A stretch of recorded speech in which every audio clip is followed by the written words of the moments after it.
أن الحمد لله نحمده ونستعينه ونستغفره ونعوذ بالله من شرور أنفسنا ومن سيئات أعمالنا من يهده الله فلا مضل له ومن يضلله فلا هادي له ونشهد أن لا إله إلا الله وحده لا شريك له ونشهد أن محمدا عبده ورسوله أرسله بالحق بشيرا ونذيرا والسلام والصلاة على محمد وعلى آله وأصحابه أجمعين ومن تبعهم بإحسان من الأئمة والهداة والصالحين إلى يوم القيامة.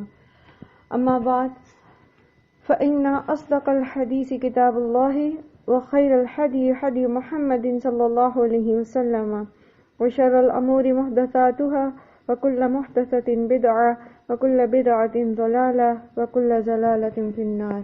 رب اشرح لي صدري ويسر لي أمري واحلل عقدة من لساني يفقهوا قولي ربنا زدنا علما اللهم فقهنا في الدين آمین یا رب العالمین. السلام علیکم ورحمۃ اللہ وبرکاتہ. اور سورہ محمد صلی اللہ علیہ وسلم، اس میں ہم نے آیت نمبر 7 تک پڑھ لیا تھا اس نے، اور ہم پڑھے تھے کہ یا ایھا الذین آمنوا ان تنصروا اللہ ینصرکم ویثبت اقدامکم. اس میں ہمیں کیا میسج ملا تھا؟ ایک بات تو جو کانٹیکسٹ کے حوالے سے ہے کہ جہاد کے بارے میں بات ہو رہی ہے کہ میدان جنگ میں ثابت قدم رہو، اللہ تعالیٰ تمہارے قدم جمائے گا، اللہ تمہاری مدد کرے گا، تمہیں اکیلا نہیں چھوڑے گا. لیکن اس کے ساتھ ہمیں میسج کیا مل رہا ہے؟ ہم کیا سیکھیں؟ ہمیں سے ہر کوئی میدان جنگ میں تو نہیں ہوتا، ٹھیک ہے، لیکن ہم میں سے ہر کوئی جی اس میں ہم نے یہ سیکھا تھا کہ اگر ہم اپنے اوقات اللہ کے لیے لگاتے ہیں قرآن پڑھنے یا پڑھانے میں یا علم اللہ کی کتاب کا سیکھنے میں، تو اللہ پاک ہمارے معاملات میں خود ہی آسانیاں کر دیتے ہیں، اور ہمارے ماشاءاللہ معاملات جو ڈیلی کے ہوتے ہیں وہ اسی طرح چل رہے ہوتے ہیں کہ جس طرح بغیر اس کے ہم کر رہے ہوتے تھے، یعنی ان کاموں کے باہر. بالکل اللہ تعالیٰ کے لیے اپنے آپ کو فارغ کر لیں گے. حدیث قدسی بھی ہم نے پڑھی تھی نا کہ اللہ تعالیٰ کیا کہتے ہیں ابن آدم کہ اگر تم خود کو میری عبادت کے لیے فارغ کر لو تو میں تمہارے معاملات کے لیے کافی ہو جاؤں گا. یہ مفہوم ہے، حدیث کے ایگزیکٹ الفاظ نہیں ہے، لیکن مفہوم اس کا یہی ہے کہ اگر ہم اللہ تعالیٰ کے لیے اپنے آپ کو فارغ کرتے ہیں، اپنی دنیا کے جھمیلوں میں سے، کاموں میں سے اپنی پریفرنسز کو ذرا چینج کرتے ہیں، ان کو ذرا اللہ کی رضا کے مطابق ترتیب دے لیتے ہیں، ان کاموں کو فوقیت دیتے ہیں جو اللہ تعالیٰ کی رضا کے کام ہیں، جو دین کے کام ہیں، بالخصوص عبادات ہیں، تو پھر اللہ تعالیٰ ہمارے دیگر جو کام ہیں ان کو بہت بہترین طریقے سے وہ ہوتے چلے جاتے ہیں، اسموتھلی ہوتے چلے جاتے ہیں. اور یہ بہت ضروری ہے کہ ہم اس چیز کو سمجھیں، کیونکہ ایک عام جو خاتون ہیں جو یہ سمجھتی ہیں کہ ان کے لیے مشکل ہو جاتا ہے سیکھنا قرآن اور کلاس مینیج کرنا، تو یہ ان کے لیے بہت حوصلہ افزا چیز ہے کہ وہ ایک دفعہ اس راہ پر قدم رکھ کے دیکھیں. اللہ سبحانہ و تعالیٰ خود بخود ان کی بہت ساری چیزیں جو ہیں وہ مینیج کرتے چلے جاتے ہیں. معاملات جو ہیں وہ اللہ ہی کے ہاتھ میں ہیں، اور ہم خود کیا اپنا کام کر سکتے ہیں؟ اگر اللہ سبحانہ و تعالیٰ خود اس کو ذمہ داری لیتے ہیں تو پھر کتنے بہترین اسلوب میں اس کو مکمل کر دیں گے. اچھا، اس کے بعد اللہ سبحانہ و تعالیٰ فرماتے ہیں آیت نمبر 8 میں وَالَّذِينَ كَفَرُوا فَتَعْسًا لَهُمْ وَأَضَلَّ أَعْمَالَهُمْ. ایک طرف کون سے لوگ ہیں؟ یا ایھا الذین آمنوا، ایمان والے، اور دوسری طرف کون سے لوگ ہیں؟ وَالَّذِينَ كَفَرُوا، جنہوں نے کفر کیا. جو ایمان لاتے ہیں ان کے ساتھ کیا معاملہ ہوتا ہے؟ جب وہ دین کا کام کرتے ہیں یا وہ اللہ کی رضا میں ایفرٹ کرتے. دیکھیں، یاد رکھیے، دین کا کام بالخصوص کرنا صرف قرآن پڑھنا پڑھانا نہیں ہے، یہ بھی ایک کام ہے، ٹھیک ہے. اس کے علاوہ علوم دینیا جتنے بھی ہیں ان کو سیکھنا، سکھانا، پھر دین کو نافذ کرنا، ٹھیک ہے. عدلیہ میں دین کو نافذ کرنے کے لیے کوششیں کرنا، گورنمنٹ کی پالیسیز میں ان کو بتانا، یہ علماء کا کام ہے نا کہ وہ بتائیں کہ آپ جو پالیسیز بنا رہے ہیں یہ دین کے مطابق نہیں ہے، یہ اللہ تعالیٰ کی، جسے ابھی آپ نے دیکھا کہ کچھ عرصے سے وہ ٹرانسجینڈر ایکٹ کے بارے میں کچھ خبریں چل رہی ہیں، تو یہ کس کا کام ہے؟ جنرل پبلک کو تو پتہ نہیں ہوتا اتنا، ان کو تو نہیں پتا کہ اس کے پیچھے کیا ہے، لیکن یہ علماء کو پتا ہوتا ہے، ان کو پتا ہونا چاہیے. وہ یہ نہیں کہہ سکتے کہ ہمارا سیاست سے کوئی تعلق نہیں ہے، یہ پولیٹیشنز کا کام ہے. یہ پولیٹیشنز کا کام نہیں ہے، یہ علماء کا کام ہے. اور علماء ہوتے ہی کیوں ہیں؟ تاکہ وہ چیک رکھیں کہ اللہ کے دین کے خلاف تو نہیں کوئی کام ہونے جا رہا. ٹھیک ہے، اور پھر اس کے خلاف آواز اٹھائی جائے. اور وہ جو لوگ بھی اس میں آواز اٹھاتے ہیں، اس میں وہ جتنی ایفرٹ لگاتے ہیں، یعنی اللہ کے دین کو نافذ کرنا. ٹھیک ہے، اللہ کے دین کو نافذ کرنے کا مطلب یہ نہیں ہوتا کہ آپ تلواریں اٹھا کے نکل جائیں اور لوگوں کے گردنیں کاٹنا شروع کر دیں. اور جس طرح ہمارے ہاں کچھ شدت پسند تنظیموں نے یہ راستے اپنائے اور اس کو وہ اپنے طور پر یہ کہا کہ وہ کوئی اسلامی نظام نافذ کرنا چاہتے ہیں، تو یہ غلط طریقہ ہے. اور یہ خوارج کا طریقہ ہے. اور خوارج کے لیے اللہ کے رسول صلی اللہ علیہ وآلہ وسلم نے فرمایا کہ وہ جہنم کے کتے ہیں. ٹھیک ہے، یعنی ان کو جہنم میں جانا کنفرم ہے جو خوارج ہیں. اور بہت ساری اس میں تفصیل موجود ہے. لیکن بہرحال کہنے کا مقصد یہ ہے کہ اللہ کے دین کو نافذ کرنے کا مطلب صرف یہ نہیں ہوتا کہ انسان جو ہے وہ مسلح جد و جہد ہی کرے، قتال ہی میں جائے. وہ بھی اپنی جگہ ایک مسلمہ ہے. جب آپ کے امیر آپ کو حکم دے مسلم گورنمنٹ کا، اور اب چونکہ آرمیز الگ ہوتی ہیں تو جنرل پبلک کو اس کی کال نہیں کی جاتی، لیکن بالفرض اگر جنرل پبلک کو بھی کال کی جاتی ہے، جیسے کس غزوہ میں اللہ کے رسول صلی اللہ علیہ وسلم نے فوج کے علاوہ بھی لوگوں کو بلا لیا تھا، پتہ ہے، یاد ہے آپ کو؟ ہم نے پڑھا تھا کس غزوہ کے لیے ہر ایک کو کہا گیا تھا نکل آؤ گھر سے. غزوہ تبوک میں، کیونکہ دشمن جو ہے وہ تعداد میں بہت زیادہ تھا، وہ ایک سپر پاور تھی. تو فوج کے ساتھ ساتھ جو دستے تھے ان کے ساتھ ساتھ جنرل پبلک کو بھی کال کیا گیا. تو اس وقت جنرل پبلک پھر پابند ہوتی ہے کہ وہ امیر کی کال پہ لبیک کہے. ادروائز اگر فوج ہے اور فوج اپنے ذمہ داریاں بخوبی کر رہی ہے انجام، اور اس میں بھی پھر علماء کا کردار آتا ہے کہ وہ دیکھیں اس چیز کو، شیور بنائے کہ افواج جو ہیں وہ بھی سیدھے رستے پہ چل رہی ہیں یا نہیں. یہ امر بالمعروف و نہی عن المنکر کا جو ڈپارٹمنٹ ہے بیسیکلی یہ علماء کا ڈپارٹمنٹ ہوتا ہے، جو اپنے تمام دنیا کے مفادات کو پس پشت رکھے، اور بجائے اس کے کہ وہ کوئی درباری وہ بنے ملا، ان کو چاہیے کہ وہ حکمرانوں اور ایسے جو لیڈرز ہیں ان کو صحیح راستہ دکھاتے رہیں. تو اس راہ میں بھی اگر یہ اللہ کے دین کی مدد ہے، یہ ذرا بڑے پیمانے پہ ہے. لاسٹ ٹائم جو ہم نے خود پڑھی اپنے لیے کہ دین سیکھنا سکھانا ایک عورت کے لیول پر، ایک گھریلو عورت کے لیول پر، لیکن یہاں پر آپ دیکھیے کہ یہ تھوڑا سا بڑے لیول پر اور اونچے درجے کی ایفرٹس ہیں جو میں اب آپ کے سامنے رکھ رہی ہوں. تو کیا ہے، جب انسان اس مشکل راستے کے اوپر قدم رکھتا ہے تو پھر اللہ تعالیٰ اس کے لیے آسانی کر دیتے ہیں، اللہ تعالیٰ اس کی مدد کرتے ہیں اور اس کے قدموں کو جما دیتے ہیں. لیکن جہاں دوسری طرف جو کافر ہیں، تعسن کا جو لفظ ہے نا، تعسن کا مطلب ہوتا ہے منہ کے بل گرنا. ٹھیک ہے، جب کسی ٹھوکر لگ کے کسی چیز سے منہ کے بل گرنا. تو اب آپ دیکھو جنگ ہے نا، ٹھیک ہے، جنگ ہے، اسلحہ دونوں فریقین کو چاہیے، مال دونوں فریقین لگائیں گے، جان دونوں فریقین کو قربان کریں گے، ایسے ہی نا. لیکن جو کافر ہیں ان کی کیا حالت ہے کہ فتعسل لہم، وہ منہ کے بل گریں گے، وہ ٹھوکر کھا کے گریں گے. ٹھوکر کون کھاتا ہے؟ ٹھوکر جو آنکھیں بند کر کے چلتا ہے وہی ٹھوکر کھاتا ہے نا. جو آنکھیں کھول کے چلتا ہے، چیزوں کو سوچ سمجھ کے، راستے کی اونچ نیچ کو دیکھ کے چل رہا ہوتا ہے، تو وہ عموماً ٹھوکر نہیں کھاتا نا. ہم عام طور پر محاورے کے طور پر بھی اس کو استعمال کرتے ہیں، ٹھوکر کھانا. ٹھیک ہے، تو کافر جو ہے وہ حقیقت سے آنکھیں بند کر کے کوششیں کر رہا ہے، حقیقت سے آنکھیں بند کر کے سارے کام کر رہا ہے. وہ جنگ میں جان بھی دے رہا ہے، مال بھی لگا رہا ہے، سب کچھ کر رہا ہے، لیکن اللہ تعالیٰ فرماتے ہیں کہ یہ ٹھوکر کھا کے منہ کے بل گریں گے، وَأَضَلَّ أَعْمَالَهُمْ، اور ان کے اعمال ضائع ہو جائیں گے. ایک فریق کے ساتھ اللہ کی مدد ہے کیونکہ وہ اللہ کی راہ میں پورے ہوش و حواس کے ساتھ، شعور کے ساتھ، حق کے ساتھ چل رہا ہے، اور دوسرا فریق آنکھیں بند کر کے صرف تعصب کے ساتھ اپنے آباء و اجداد کی تقلید میں اور اپنے تکبر میں مبتلا ہے، اور اس میں وہ جان دینے جا رہا ہے اور مال لگا رہا ہے، تو اس کے سارے اعمال جو ہیں وہ ضائع ہو جائیں گے. ذالک بأنہم، یہ اس وجہ سے ہے، یعنی ان کا یہ ٹھوکر کھانا، ان کا یہ منہ کے بل گرنا، ان کی تباہی کس وجہ سے ہے؟ کریہو، انہوں نے ناپسند کیا، ما انزل اللہ، جو اللہ نے نازل کیا، جو اللہ نے احکامات اتارے ہیں انہوں نے اس کو ناپسند کیا۔ فَأَحْبَطَ أَعْمَالَهُمْ، تو اللہ تعالیٰ نے ان کے اعمال ضائع کر دیے۔ اللہ تعالیٰ نے کیا نازل کیا؟ سب سے پہلے توحید۔ انہیں توحید پسند نہیں تھی۔ کیوں نہیں پسند تھی؟ کیونکہ دلوں میں ان بتوں کی محبتیں بیٹھی تھیں، ٹھیک ہے؟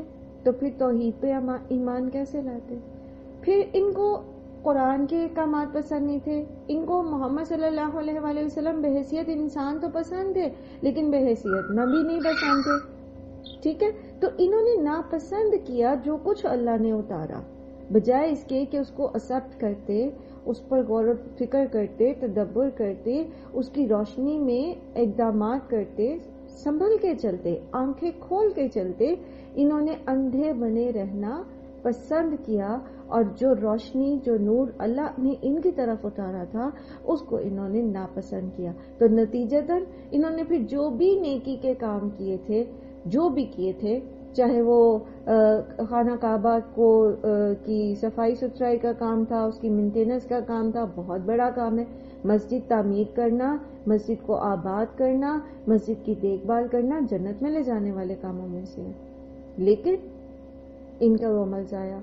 مسکین کو کھانا کھلانا جنت میں لے جانے والے کاموں میں سے، لیکن یہ بڑے پیمانے پہ مساکین کو کھانا کھلاتے تھے، لیکن کیا ہوا؟ ضائع۔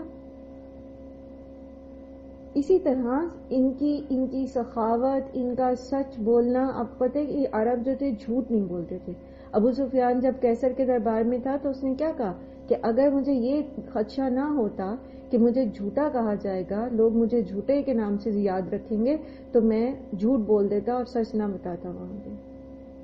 تو وہ سچ بولنا ان کا ضائع چلا گیا۔ جتنی بھی اچھائیاں تھی ان کے اندر، مہمان نوازی اور یہ وہ جو کچھ بھی تھا، سب برباد ہو گیا۔ کیوں؟ کیونکہ انہوں نے جو اللہ سبحانہ و تعالیٰ نے نازل کیا تھا اس کو ناپسند کیا۔ دیکھیں یہاں پہ لفظ جو اللہ تعالیٰ لے کر آئے یہاں پر، یہاں کفرو کا لفظ نہیں ہے، انکار کرنے کا لفظ نہیں ہے، کریہو کا لفظ آیا۔ بہت ڈیپلی ذرا اس کو سوچیں۔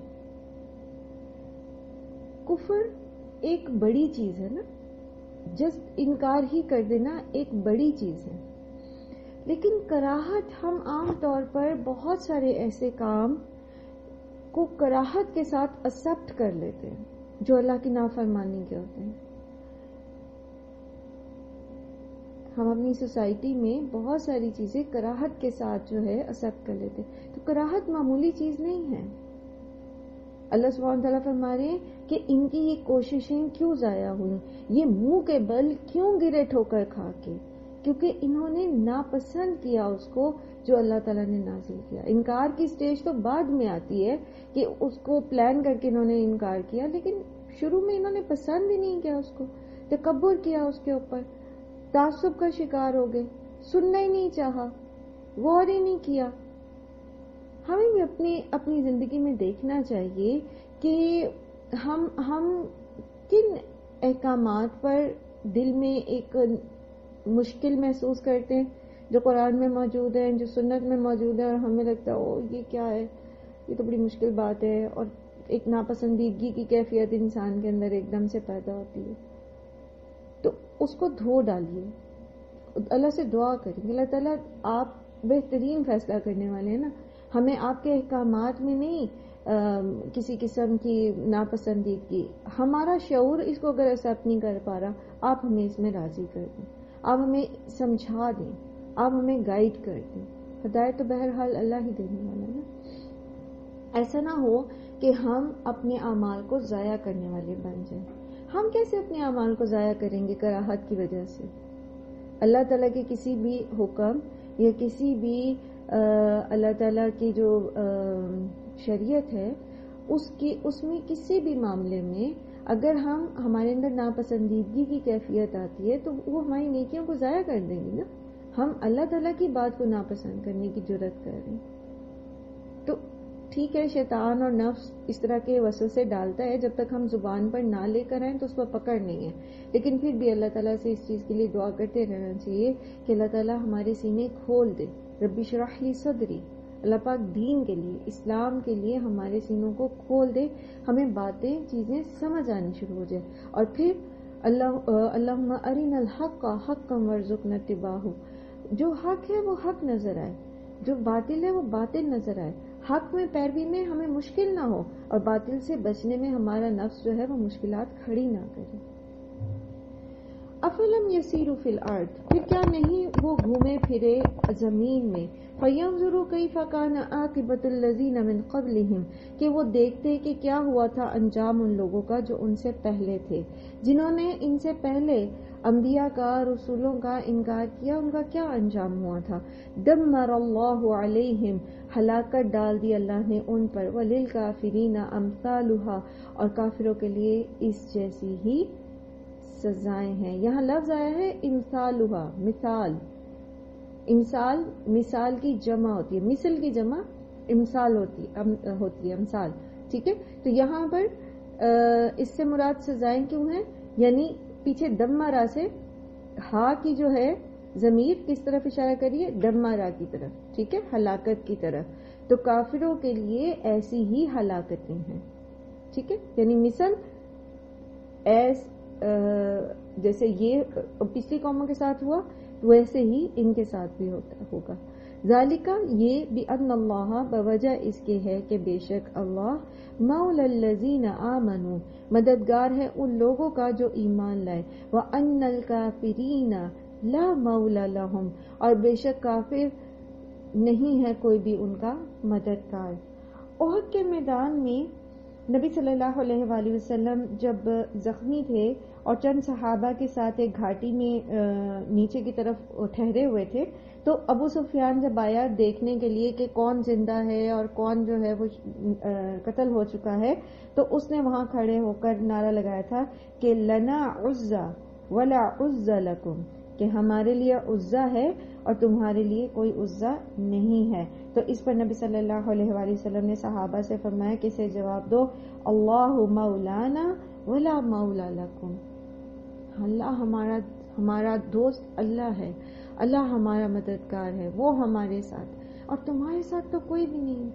یہ ایک لمحہ ہے، یہ ایک جملہ نہیں ہے، یہ ایک حلاوت ہے. آنکھیں بند کر کے نا اگر ہم سیدھے راستے پر ہیں، اگر ہم ایماندار ہیں، کوئی بھی پریشانی آپ کے پاس آتی ہے، کوئی بھی کسی بھی شکل میں، کوئی بھی ڈپریشن، کوئی بھی پرابلم، کوئی بھی کچھ بھی، کوئی بیماری، کچھ بھی، اگر آپ اپنے سینے پہ ہاتھ رکھیں نا اور آپ کو کانفیڈنس ہے، آپ کو یقین ہے، اپنے رب پہ بھروسہ ہے، اور آپ یہ کہیں کہ اللہ مولانا ولا مولا لہم، کافروں کے لیے تو کوئی دوست اور مددگار نہیں ہے، میرے ساتھ تو میرا اللہ ہے. حسبی اللہ نعم المولا و نعم النصیر. آپ یقین کیجئے کہ دل سکون سے بھر جاتا ہے. اگر یہ چیز، یہ خزانہ ہمارے پاس نہ ہونا تو مجھے یہ لگتا ہے کہ پھر چاہے دنیا کے سونے چاندی کے ڈھیر بھی ہمارے پاس لگے ہوں، ہم اندر سے خالی ہوتے ہیں، ہم خوف زدہ ہوتے ہیں، انسیکیور ہوتے ہیں. اور یہی وجہ ہے کہ آپ دیکھیں کہ کتنے کتنے بڑے کرپٹ لوگ جو جائیدادیں بھی بنا لیتے ہیں، حکمران بھی بن جاتے، ان کے پاس یہ سکون، یہ نعمت نہیں ہوتی، کیونکہ وہ اس کانفیڈنس کے ساتھ کہہ نہیں سکتے کہ اللہ میرے ساتھ، اللہ میرا مولا ہے، اللہ میرا دوست ہے، میرے لیے اللہ ہی کافی ہے. کیونکہ انہیں پتا ہوتا ہے نا کہ وہ کیا سیاقاتیاں کر رہے ہیں. تو وہ سارا اقتدار، ساری دولت، ساری جو عیش و عشرت ہے وہ ان کو سکون نہیں دے پاتی. وہ سونے کے برتنوں میں بھی کھاتے ہیں نا تو وہ سکون سے سو نہیں سکتے، بغیر باڈی گارڈز اور بغیر اس کے حفاظتی انتظامات کے وہ نکل نہیں سکتے، آزادانہ گھوم پھر نہیں سکتے. ہمیں لگتا ہے کہ وہ شاید عیش کر رہے ہیں اور مجھے لگتا ہے کہ وہ تو خود ایک قید میں ہوتے ہیں. جتنی بڑی ذمہ داری اور جتنا زیادہ گناہ کا بار ہوتا ہے انسان کے اوپر، وہ اتنا ہی مقید ہو جاتا ہے اس کے اندر. سبحان اللہ. اللہ تعالیٰ فرما رہے ہیں کہ یہ کافروں کا برا انجام اس لیے ہو رہا ہے کیونکہ مومنوں کے ساتھ اللہ ہے اور کافروں کا کوئی مددگار نہیں، کیونکہ انہوں نے اپنے لیے جو مددگار چن رکھے ہیں، بنا رکھے ہیں، وہ تو ایگزسٹ ہی نہیں کرتے، وہ تو ہیں ہی نہیں. ٹھیک ہے نا؟ نہ تو وہ بت اور نہ یہ عزا نہ لات، یہ تو کچھ ہے ہی نہیں. یہ تو ان کے تخیل ہیں صرف. یہ تو وہ قصے کہانیاں ہیں جو شیطان نے گھڑ دیے ان کے لیے اور یہ ان کو دین اور مذہب بنائے ہوئے ہیں. ان اللہ یدخل الذین آمنوا وعملوا الصالحات، بے شک اللہ تعالیٰ داخل کرے گا ان لوگوں کو جو ایمان لائے اور انہوں نے نیک اعمال کیے، جنات تجری من تحتها الانہار، ان جنتوں میں جن کے نیچے سے نہریں بہتی ہیں. والذین کفروا، اور وہ لوگ جنہوں نے کفر کیا، یتمتعون، وہ فائدہ اٹھاتے ہیں، وَيَأْكُلُونَ، اور وہ کھاتے ہیں، كَمَا تَأْكُلُ الْأَنْعَامُ، یہ دنیا کی بات ہو رہی ہے. ٹھیک ہے؟ مومنوں کو بتایا جا رہا ہے کہ ان لوگوں کو اللہ تعالیٰ جنتوں میں داخل کریں گے، لیکن کافر دنیا کے اندر جو فائدے اٹھا رہے ہیں فی زمانہ، اگر آپ دیکھیں جتنا سچا دیندار ہوتا ہے اتنا ہی اس کے مالی حالات تھوڑے اللہ ماشاء اللہ کہ جن کو اللہ تعالیٰ دیں، لیکن بہرحال عمومی ہم نے یہ دیکھا کہ جو جتنا اچھا ہوتا ہے، جتنا دیندار ہوتا ہے، جتنے وہ دین پہ کمپرومائز کم کرتا ہے، اتنا ہی زیادہ اس کی دنیا کے اندر بظاہر جو اس کا سٹیٹس ہے وہ اتنا نہیں ہوتا. لیکن کفار کا معاملہ کیا ہے کہ یہ تمتعون، فائدہ اٹھاتے ہیں دنیا میں، خوب فائدے اٹھاتے ہیں. وہ یأکلون، اور وہ کھاتے ہیں، کما تأکل الانعام، جیسے کھاتے ہیں جانور. والنار مثوی لہم، اور آخرت میں پھر آگ ہی ان کا ٹھکانہ ہے. نبی صلی اللہ علیہ وآلہ وسلم نے فرمایا مومن ایک آنت سے کھاتا ہے اور کافر 7 آنتوں سے کھاتا ہے. مومن تھوڑا کھاتا ہے پتہ. اور آپ یہ دیکھیے بات اس لیے ہے کہ کافر کا مقصد جو ہوتا ہے زندگی کا وہ دنیا کا حصول ہوتا ہے، مومن کا مقصد آخرت کا حصول ہوتا ہے. مومن کی نظر آخرت پر ہوتی ہے. مثال کو اگر ہم تھوڑا سا اس کو لیبوریٹ کریں نا، آپ کو اسکرین پہ نظر آ رہی ہوگی آیت. ایسے کھانا اگر آپ کافروں کو تھوڑا سا آگے سے یہاں سے وَيَأْكُلُونَ كَمَا تَأْكُلُ الْأَنْعَامُ، یہاں پر ذرا روک دیجیے. وہ ایسے کھاتے ہیں جیسے جانور کھاتے ہیں، جن کا مقصد حیات کیا ہے؟ کھانا پینا، موج مستی، انجوائمنٹ، لائف کو اپنی مرضی سے جینا. آپ کو پتہ ہے کہ ایک زمانے میں جب ہمارا صرف ایک ٹی وی چینل ہوتا تھا اور اس میں کبھی کبھار ایسا ہوتا تھا کہ کوئی ایک کوکنگ کا پروگرام لگتا تھا، کبھی کبھار، اور ہر سیمائی میں یا جو بھی ٹریمسٹر ہوتا تھا اس میں وہ شامل نہیں ہوتا تھا. کبھی کبھی آپ میں سے بہت سارے لوگ اس ایج میں سے، اس ایرا میں سے گزر کے آئے ہوں گے جب صرف پی ٹی وی ہوتا تھا. تو گھروں کے اندر بھی ماحول کیسا تھا؟ کھانے کیسے پکتے تھے؟ آپ میں سے کوئی شیئر کرے گا؟ آپ نے دیکھا کہ شیطان نے اس چیز کو، ہماری بھوک کو بڑھایا، دکھایا، اس کو خوبصورت بنا کے دکھایا. ہماری یہ جو خواہشات نفس ہے نا، اس میں ایک کھانا بھی شامل ہے نا، تو اس کو اس نے خوبصورت بنا کے دکھا دیا. کتنے ہی زیادہ کوکنگ کے چینلز کھل گئے. اب اس سے کیا ہوا؟ خواتین کا رجحان کس طرف ہو گیا؟ زیادہ کھانے پکانے کی طرف، اور پھر اس میں مقابلے بازی، اور پھر اس کے اندر چیزوں کو اس کی نیوٹرینٹس کی بجائے اس کے کلرز اور اس کی خوشبو اور بڑے نام، سٹائلش نام اور دوسرے ملکوں کی ڈشز کو لے کر وہ ایک الگ ہی طرح سے آپ کے دسترخوان بدل گئے. جہاں سادگی تھی، سادہ کھانا تھا اور ہر کوئی افورڈ کر سکتا تھا، اب اس کو ہم نے مشکل بنا لیا. اور بہت ساری خواتین کا تو مرکز و محور زندگی کا کھانا پکانا ہوتا ہے، سارا دن کچن میں، آدھا بجٹ کچن پہ، اور پکایا جا رہا ہے اور کھایا جا رہا ہے، اور اسی کو وہ انجوائے کرتے ہیں۔ یاد رکھیے کھانا ہمارے جسم کی ایک ضرورت ہے، اس کو صحت مند رکھنا ہماری ذمہ داری ہے۔ رنگ برنگے کھانے کھانا، بہت سارے کھانے کھانا، بدل بدل کے کھانے کھانا، اور یہ ہماری اس میں نہیں آتا، ہماری ضروریات میں نہیں آتا۔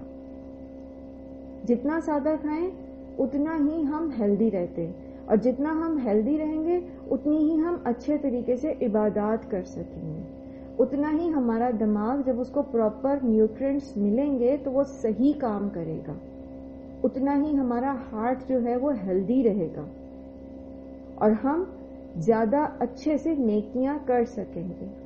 کھانا کیوں اللہ سبحانہ تعالیٰ نے قرآن کریم میں کھانے کے بارے میں بار بار کہا، بار بار احکامات آتے ہیں کہ طیب کھاؤ، حلال کھاؤ، طیب کھاؤ، کلو واشربوا من رزق اللہ، کھاؤ اللہ تعالیٰ کی نے جو رزق دیا اس میں سے کھاؤ پیو، لیکن 7 لیمٹس بتا دی نا، وَلَا تَعْثَوْا فِي الْأَرْضِ، لیکن اس میں حدیں نہ توڑو، زمین میں فساد برپا نہ کرو۔ تو صرف کھانا کھانے کے لیے زندہ رہنا یا صرف اسی کو اپنا مقصد بنا لینا، اور جو بڑے مقاصد ہیں ہمارے، یاد رکھیے، پھر تھوڑا کھانے سے ہٹ کے دوبارہ سے بات کر لیتے ہیں کہ کھانا پینا، انجوائے کرنا، زندگی میں بڑے سے بڑے اسٹیٹس کی طرف ایک سے ایک بڑا گول بنا کے چلتے رہنا، یہ زندگی کا بڑا مقصد نہیں ہے۔ یہ وہ مقاصد تو ہو سکتے ہیں جو کفار کے ہوں، لیکن امت مسلمہ کی حیثیت سے، ایک مسلمان کی حیثیت سے، اللہ تعالیٰ نے ہمیں رزق حلال کمانے سے نہیں روکا۔ رزق حلال کمانے والا تو اللہ کا دوست ہوتا ہے، ہاتھ کی محنت سے کمائی کرنے والا اللہ کا دوست ہوتا ہے۔ تاجر کو اللہ تعالیٰ پسند کرتے ہیں۔ آپ گرو کریں، آپ گروم کریں، آپ اپنی ٹریڈز کو بڑھائیں، لیکن آپ یہ دیکھیں کہ آپ اس میں کیا چوز کر رہے ہیں۔ وہ اصول دوبارہ سے پیچھے سے سورہ بقرہ والا جو پہلے بھی بہت دفعہ میں نے ہائی لائٹ کرایا آپ لوگوں کو کہ یہ لکھ کے لگا لیں، اتستبدلون الذی ہوا ادنی بالذی ہوا خیر، کیا تم خیر کے بدلے ادنا خریدنا چاہتے ہو، ادنا چوز کرنا چاہتے ہو؟ کیا چاہیے آپ کو؟ خیر چاہیے یا ادنا پہ راضی ہیں آپ، تھوڑے پہ راضی ہیں؟ اب یہ خیر کیا ہے؟ یہ خیر ہے وہ بڑے مقاصد، آخرت کے مقاصد، اور دنیا میں خلوص کے ساتھ امت مسلمہ کو آگے بڑھانے کے مقاصد، اپنے ملک کی ترقی کے مقاصد۔ انفرادی طور پر رشوت لے کر یا انفرادی طور پر انفیئر مینز کے ساتھ اپنی ترقی کی بجائے خالص ہو کر ایمانداری کے ساتھ اپنے فرائض کو نبھانا، یہ کیا ہے؟ یہ پھر خیر ہے۔ رشوت نہ لینا، انفیئر مینز یوز نہ کرنا، اور صحیح کے ساتھ کھڑا ہونا، حق کا ساتھ دینا، یہ خیر ہے۔ تو جانوروں کی طرح صرف دنیا میں آ کے کھایا پیا، جنسی ضروریات پوری کی، اور آپ نے کبھی دیکھا ہوگا جانوروں کو، جانوروں کی مثال اللہ تعالیٰ نے کیوں کہا کما تاکل الانعام، ہر وقت منہ چلتا رہتا ان کا، ہر وقت چارے کے اندر منہ مارتے رہتے ہیں۔ آپ نے کبھی غور کیا عید کے قریب اکثر آپ کو جانوروں کے قریب رہنے کا ہوا ہوگا، اور کبھی آپ نہیں دیکھتے کہ وہ چارہ پڑا ہو تو اس میں منہ نہ مار رہے ہوں، پیٹ میں جگہ ہے یا نہیں ہے، انہوں نے لازماً اس کے اندر کچھ نہ کچھ کرتے رہنا ہوتا ہے۔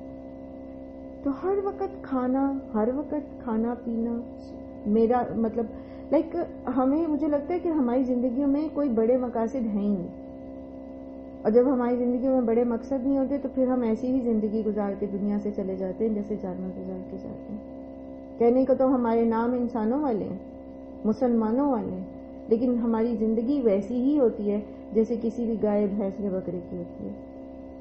آئے دنیا میں، کھایا پیا، شادی کی، بچے پیدا کیے اور دنیا سے چلے گئے۔ تو زندگی کے بڑے مقاصد پہچانے، اپنے اندر صلاحیتوں کو پہچانیں. آپ دیکھیں آپ کیا کر سکتے ہیں. چھوٹے پیمانے پہ کر سکتے ہیں, بڑے پیمانے پہ کر سکتے ہیں, لیکن کیجئے ضرور, ایفرٹ لگائیے, کوشش کیجئے اور اللہ سے مدد بھی مانگے. اللہ تعالیٰ ضرور بڑے مقاصد اور اچھے کاموں کی طرف آپ کی رہنمائی کریں گے. وَكَأَيٍّ مِّن قَرْيَةٍ هِيَ أَشَدُّ قُوَّةً مِّن قَرْيَتِكَ, اور کتنی ہی بستیاں ہیں وہ جو زیادہ شدید تھی قوت میں آپ صلی اللہ علیہ وآلہ وسلم کی بستی سے, ٹھیک ہے, یعنی مکہ کی بستی سے. الَّتِي أَخْرَجَتْكَ, وہ جہاں سے آپ کو نکال دیا گیا. أَهْلَكْنَاهُمْ, ہلاک کیا ہم نے انہیں. فَلَا نَاصِرَ لَهُمْ, تو نہیں تھا کوئی ان کو ان کی مدد کرنے والا. نبی صلی اللہ علیہ وآلہ وسلم کو مکہ سے بہت محبت تھی, اور آپ صلی اللہ علیہ وسلم کو مکہ سے نکلنے کا بڑا رنج تھا. جب آپ ہجرت پر مجبور ہوئے تو جب شہر سے باہر نکل کر آپ صلی اللہ علیہ وسلم نے مکہ کی طرف دیکھا تو کہا, اے مکہ, تو دنیا کے تمام شہروں میں اللہ کو سب سے زیادہ محبوب ہے, اور اللہ کے تمام شہروں میں مجھے سب سے زیادہ بڑھ کر تجھ سے محبت ہے. اگر مشرکوں نے مجھے نہ نکالا ہوتا تو میں تجھے چھوڑ کر کبھی نہ نکلتا. تو اسی پر پھر یہ ارشاد ہوا کہ اہل مکہ نے آپ کو نکال کر اپنی جگہ یہ سمجھ لیا ہے کہ وہ کوئی بڑی کامیابی حاصل کریں, حالانکہ حقیقت میں یہ انہوں نے اپنی شامت بلا لی ہے. یہاں جیسے اللہ تعالیٰ فرمانے وَأَهْلَكْنَاهُمْ, ہلاک کیا ہم نے انہیں. مکہ پر کوئی عذاب ویسے تو نہیں آیا تھا جیسے پچھلی قوموں پر آیا, لیکن کیا ہوا, اللہ تعالیٰ نے ان کی جو لیڈرشپ تھی بدر میں وہ ہلاک کی. رہی صحیح جو ہے وہ پھر اس کے بعد غزوہ احزاب میں یہ لوگ متاثر ہوئے, اور پھر بالآخر مکہ فتح ہو گیا, اور محمد صلی اللہ علیہ وآلہ وسلم ایک فاتح کی حیثیت سے مکہ میں داخل ہوئے. أَفَمَنْ كَانَ عَلَى بَيِّنَةٍ مِّن رَبِّهِ, کیا پھر وہ جو اپنے رب کی طرف سے ایک واضح دلیل پر ہے, کَمَنْ زُيِّنَ لَهُ, مانند اس کے ہو سکتا ہے جو مزین کر دیے گئے ہوں, لہو اس کے لیے, سوء عملہ, برے اعمال اس کے, واتبعوا اہواءہم, اور انہوں نے پیروی کی اپنی خواہشات کی.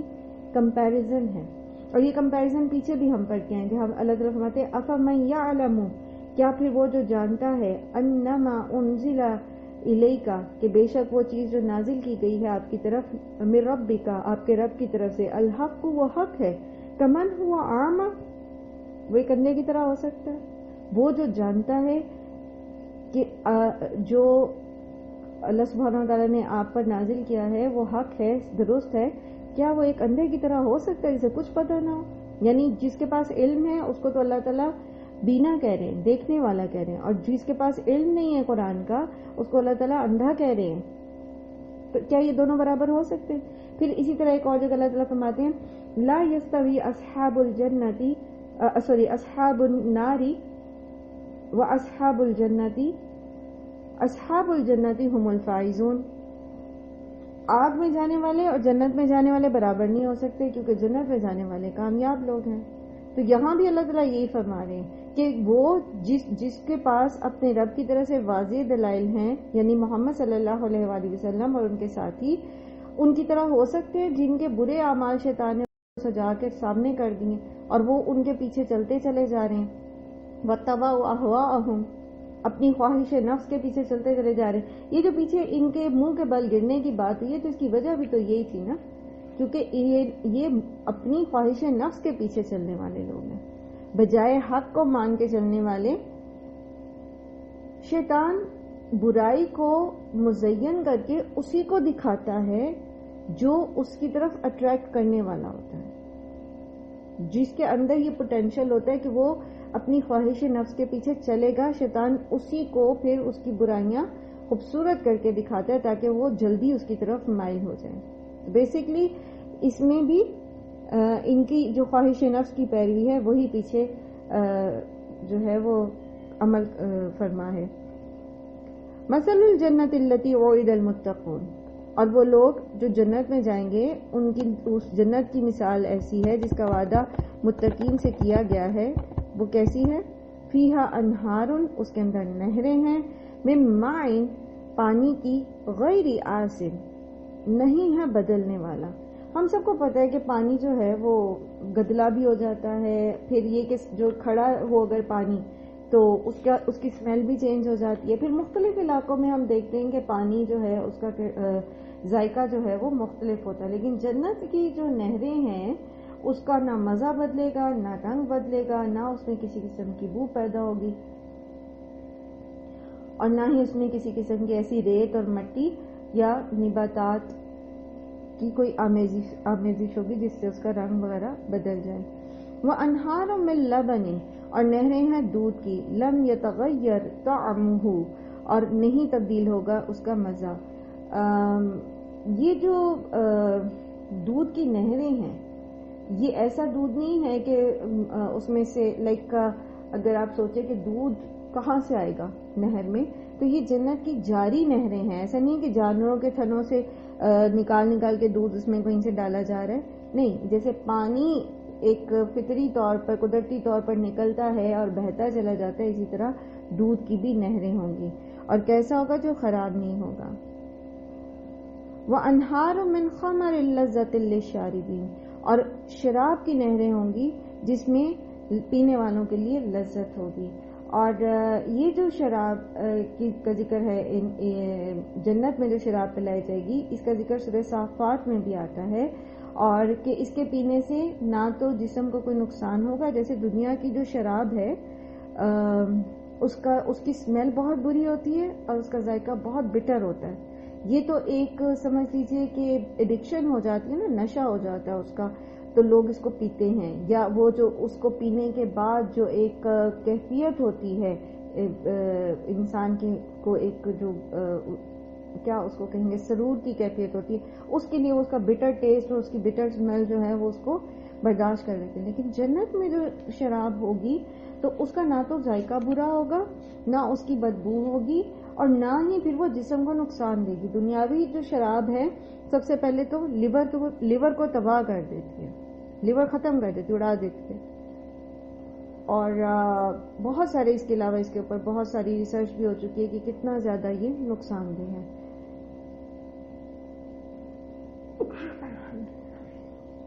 اچھا، اس کے بعد یہ کہ سورہ صافات میں آتا ہے کہ نہ ہی اس سے عقل خراب ہوگی، نہ تو جسم کو کوئی نقصان پہنچے گا، نہ اس سے عقل خراب ہوگی. جیسے دنیاوی شراب پی کے جو ہے، شراب کو اسی لیے ام الخبائث کہا جاتا ہے کہ انسان کی مت جو ہے وہ ماری جاتی ہے، اور وہ پھر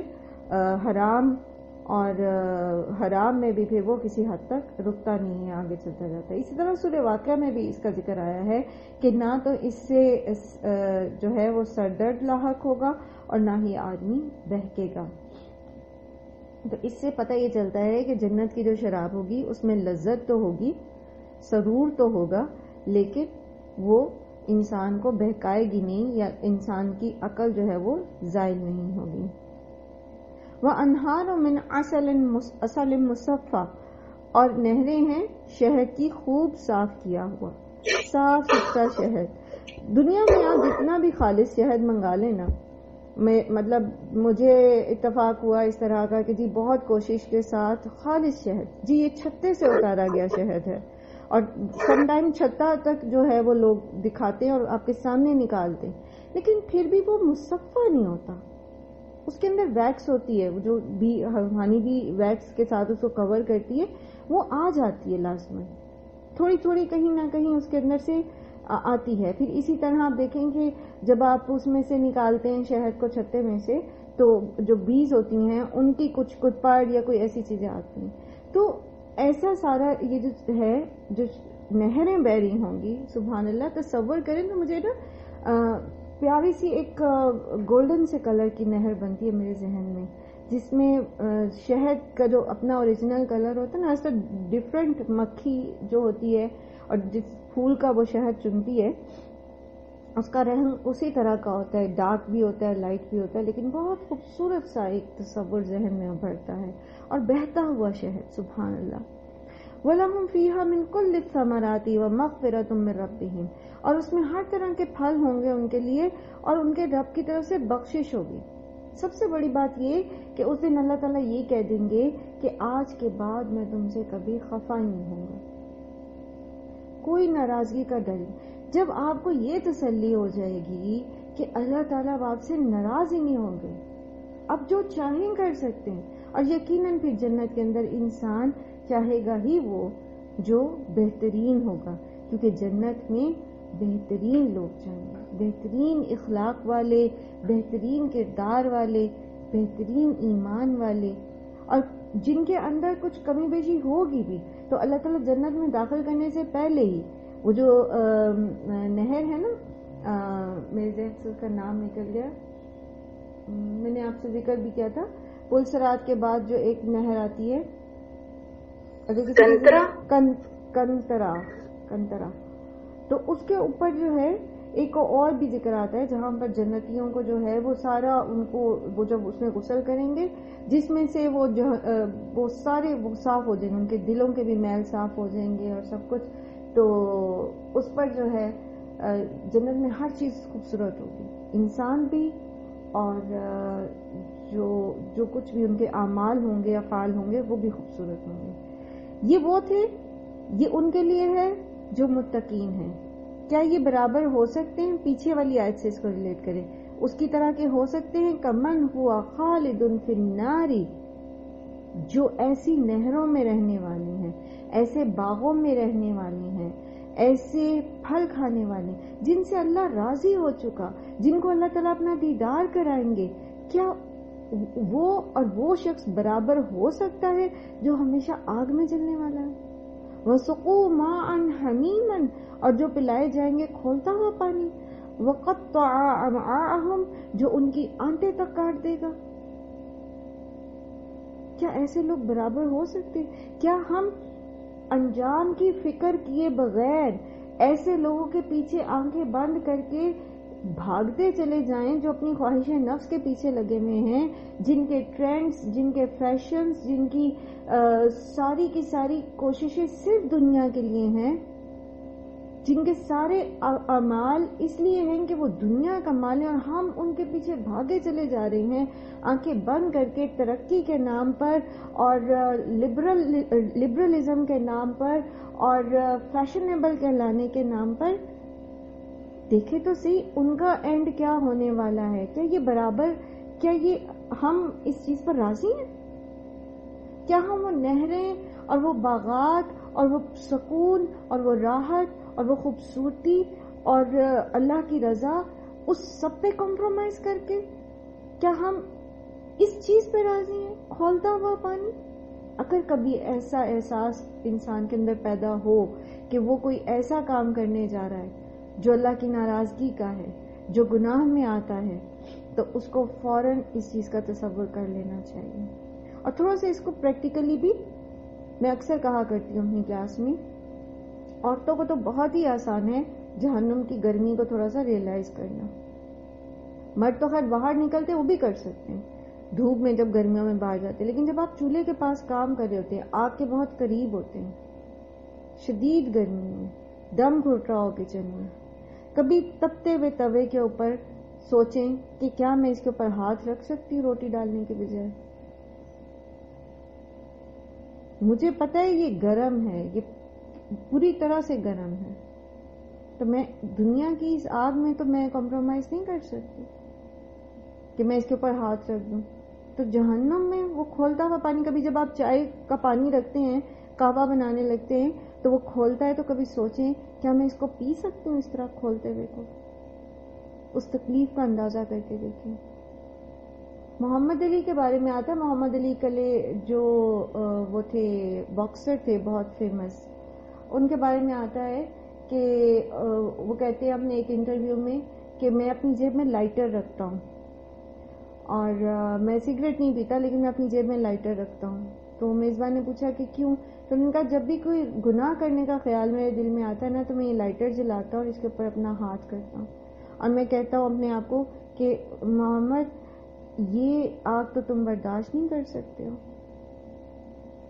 تو جہنم کی آگ کیسے برداشت کرو گے جو یہ تم گناہ کرنا چاہ رہے ہو؟ سبحان اللہ۔ تو ہمیں اپنے آپ کو نا یہ جنت اور جہنم کی جب ہم آیات پڑھیں تو جب ہم عمل کریں تو ان کو ویژولائز کر لیں، اور جب یہ آیات پڑھتے ہیں تو سنت کیا ہے کہ اللہ تعالیٰ سے جنت کا سوال کریں اور جہنم کے عذاب سے پناہ مانگیں۔ وَمِنْهُمْ، اور ان میں سے کچھ وہ ہیں من یستمع الیک، جو سنتے ہیں آپ کی طرف، یعنی آپ کی طرف کان لگا کر سنتے ہیں. استماع جو ہے وہ سمع سے ذرا زیادہ اسٹرانگ ہو جاتا ہے. میں نے آپ کو بتایا تھا نا کہ روٹ لیٹر کے علاوہ جب لیٹرز کا اضافہ ہوتا ہے، یعنی مجرد میں سے مزید فی میں چلے جاتے ہیں افعال، تو پھر ان کے اندر لازماً ان کے کبھی مبالغہ آ جاتا ہے، کبھی کوئی اور اس کے معنی میں اسٹرینتھ آ جاتی ہے، زیادہ جو ہے وہ اس کی کیفیت کھل جاتی ہے. تو استماع یستمع سے ہے یہ، اور باب استفعال سے ہے کہ کان لگا کر سنتے ہیں، غور سے سنتے ہیں. ٹھیک ہے، حتیٰ اب بیٹھے ہوئے ہیں غور سے سن رہے ہیں، مجلس میں بیٹھے نبی صلی اللہ علیہ وسلم کے، غور سے سن رہے ہیں، یہود ہیں، منافقین ہیں، حتیٰ یہاں تک کہ اذا خرجوا، جب وہ نکلتے ہیں من عندک آپ صلی اللہ علیہ وآلہ وسلم کے پاس سے، قالوا تو کہتے ہیں للذین اوتوا العلم، ان لوگوں سے جو علم دیے گئے، ماذا قال آنفا، کیا کہا، کیا کچھ کہا انہوں نے ابھی. مجلس میں بیٹھے ہیں، خوب گہری طریقے سے کان لگا کے، یوں لگ رہا ہے جیسے بہت توجہ سے سن رہے ہیں، بہت توجہ سے. لیکن جب باہر نکلتے ہیں تو ایک دوسرے سے پوچھتے ہیں، یا مسلمانوں سے پوچھتے ہیں جو علم والے ہیں، جو ذرا علم میں اچھے ہوتے ہیں، ان سے پوچھتے ہیں ابھی ابھی یہ کیا کہہ رہے تھے. اولئک الذین طبع اللہ علی قلوبہم، یہ وہ لوگ ہیں جن کے دلوں پہ اللہ نے مہر لگا دی ہے، انہیں بات سمجھ نہیں آ سکتی. کیوں؟ واتبعوا اہواءہم، کیونکہ یہ اپنی خواہش نفس کے پیچھے لگے ہیں. ایسا نہیں ہے کہ یہ اس مجلس میں آ کے بیٹھے ہیں تاکہ یہ سیکھیں، یہ سیکھنے نہیں آئے تھے، یہ تو صرف لوگوں کو یہ دکھانے آئے تھے کہ ہم مسلمان ہیں. دل اور دماغ تو ان کے کہیں اور تھے، کانوں سے آواز تو ٹکرا رہی تھی، لیکن توجہ تو کسی اور ہی حساب کتاب میں لگی ہوئی تھی. تو پھر بات کیا خاک سمجھ آنی تھی. تو بات سننے کے باوجود کیوں سمجھ نہیں آتی ہمیں؟ تب تک نہیں سمجھ آتی جب تک ہم اپنی خواہش نفس کے غلام بنے رہتے ہیں. اللہ تعالیٰ سے دعا ہے کہ اللہ تعالیٰ ہم سب کو نفس کے شر سے اپنی پناہ میں رکھے، اور ہمارے نفس لوامہ کو اللہ تعالیٰ اتنا اسٹرانگ کر دے کہ نفس امارہ جو ہے وہ اس کے سامنے سر اٹھا ہی نہ سکے. اللہ سبحانہ تعالیٰ ہم سب کو توفیق دے اور ہماری نفسوں کے شر سے ہمیں اللہ تعالیٰ اپنی پناہ میں رکھیں. کیونکہ اتباع نفس جو ہے نا، یہ جو خواہشات کی پیروی ہے، یہ انسان کو جو ہے وہ حق سے بہت دور لے جاتی ہے. اور پھر شیطان اس کے برے اعمال اس کو مزین کر کر کے دکھا کے اس کو مطمئن رکھتا ہے کہ نہیں تم بہت اچھا کر رہے ہو، بالکل صحیح کر رہے ہو، اور تمہاری تو یہ مجبوری تھی، اور تمہارا تو یہ مسئلہ تھا، اور باقی سب بھی تو کر رہے ہیں، اور کوئی بات نہیں. یوسف علیہ السلام کے بھائیوں کی طرح ابھی قتل کر دو، کل کو توبہ کر لینا. آج یہ حرام کھا لو، کل کو توبہ کر لینا. آج اس کا حق مار لو، کل کو اس کے بچوں کو دے دینا. تو یہ کبھی، وہ کل تو کبھی بھی نہیں آتی تھی. تو ہم سب کو پتہ ہے کہ وہ کبھی نہیں آتی. والذین اہتدوا، اور وہ لوگ جنہوں نے ہدایت پائی، زادہم ہدی، زیادہ کر دیا ان کو ہدایت میں، وآتاہم، اور دیا ان کو تقواہم، تقوی ان کا. جن لوگوں نے ہدایت پائی اللہ تعالیٰ نے ان کو ہدایت میں زیادہ کیا، اور اللہ تعالیٰ نے ان کا تقوی ان کو عطا کیا. ایک ہی مجلس میں بیٹھنے والے لوگ ہیں، ایک ہی طرح کے کانوں کی ساخت ہے، ہر ایک کے کان کی ساخت ایک ہی جیسی ہے، لیکن دل کی کیفیت مختلف ہے. ایک ہی طرح سب کے کانوں میں آواز جا رہی ہے، ایک ہی پچ کی آواز سب کے کانوں میں جا رہی ہے. دماغ تک پہنچنے کا فرق ہے. صرف دماغ ان الفاظ کو کیسے مینپولیٹ کرتا ہے، دماغ کس طرح سے اس کو، جن کے دل میں ہدایت ہے ان کو ان الفاظ میں ہدایت ہی سمجھ آئے گی، ان کو اس کے اندر سیدھا راستہ نظر آئے گا، ان کا تقوی اور بڑھ جائے گا. اور جن کے دلوں میں رجس ہے، گندگی ہے، اللہ تعالیٰ نے پیچھے بھی آپ نے پڑھا نا کہ قرآن سن کے، اللہ کے احکامات سن کے، ان کی جو دلوں کی گندگی ہے اس میں اور اضافہ ہو جاتا ہے. کیونکہ دماغ بجائے ان الفاظ سے ہدایت لینے کے، ان کو ان کی خواہش نفس کے مطابق جو ہے وہ مینپولیٹ کر کے تو سنا رہا ہوتا ہے. اس سے یہ فائدہ حاصل کیا جا سکتا ہے، اس بات سے یہ فائدہ نکالا جا سکتا ہے، اس کو ایسے استعمال کیا جا سکتا ہے، اور اسی طرح سے اس سے ہم کیسے اپنے مقاصد حاصل کر سکتے ہیں. تو جو ہدایت لینے جاتا ہے قرآن کے پاس، حدیث سے ہدایت لینے کی طلب رکھتا ہے، اس کو ہدایت ملتی ہے. تو جو اس میں ٹیڑھ نکالنا چاہتا ہے وہ پھر اس میں سے ٹیڑھ نکالنے کی کوشش کرتا ہے. فَهَلْ يَنظُرُونَ تو نہیں وہ انکار کرتے إِلَّا السَّاعَةَ مگر یہ کہ قیامت کا، أَن تَأْتِيَهُمْ بَغْتَةً کہ وہ آ جائے گی ان پر اچانک. اصل میں یہ ساری باتیں، یہ خواہش نفس کی پیروی، یہ اس لیے کر رہے ہیں، اس لیے اس میں اپنے آپ کو آزاد محسوس کرتے ہیں کیونکہ یہ قیامت ہی کے منکر ہیں. اور ان کو ہدایت کب ملے گی؟ ان کو ہدایت نہیں مل سکتی، یہ صرف منتظر ہیں اس چیز کے کہ اچانک سے قیامت آ جائے اور ان کو پکڑ لیا جائے. فقط جاء اشراطها تو تحقیق آ چکی اس کی علامات. اور قیامت کی علامات ہم پہلے بھی بہت دفعہ پڑھ چکے ہیں، جن میں سے سب سے بڑی نعمت جو ہے، وہ علامت جو ہے وہ خود نبی صلی اللہ علیہ وآلہ وسلم کی بعثت ہے.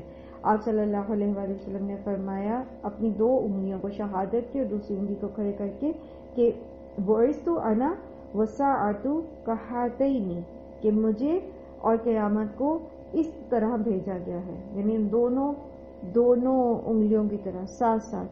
زمین اپنا بڑا زمانہ گزار چکی ہے، طویل دور جو تھا وہ گزر چکا آدم علیہ السلام سے لے کر محمد صلی اللہ علیہ وآلہ وسلم تک. اب آپ صلی اللہ علیہ وآلہ وسلم سے لے کر قیامت تک تھوڑا وقت ہے.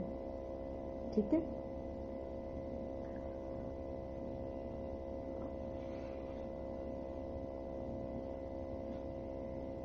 فَأَنَّ لَهُمْ إِذَا جَاءَتْهُمْ ذِكْرَاهُمْ تو کہاں ہوگی ان کے لیے جب آ جائے گی ان کے پاس ان کی نصیحت، یعنی جب یہ قیامت ہی آ گئی تو پھر یہ کیوں کر نصیحت حاصل کر سکیں گے، کیسے، کیا ان کے کام آئے گا.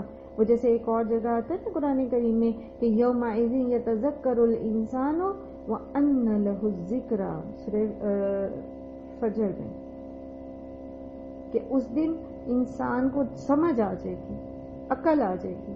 اب وہ تو موت کا فرشتہ دیکھ کے ہی اس کو سمجھ آ جائے گی کہ وہ کہاں غلط تھا، لیکن اب نصیحت فائدہ نہیں دیتی. فَاعْلَمْ أَنَّهُ لَا إِلَهَ إِلَّا اللَّهُ وَاسْتَغْفِرْ لِذَنبِكَ وَلِلْمُؤْمِنِينَ وَالْمُؤْمِنَاتِ. فَاعْلَمْ أَنَّهُ لَا إِلَهَ إِلَّا اللَّهُ. علم حاصل کرو اس چیز کا، پس علم حاصل کرو کس چیز کا؟ کہ بے شک اللہ کے سوا کوئی معبود نہیں ہے.